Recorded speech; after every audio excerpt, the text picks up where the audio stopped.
భక్తి ఎంతో చూస్తున్నావుగా.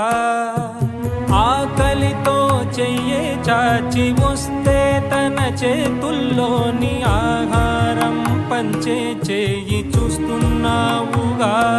నిన్ను చూడ జనమంతా జగమంతా తిరుగుతారే, సులభంగా నిన్ను చేరే దారెవరు తెలుసుకోరే.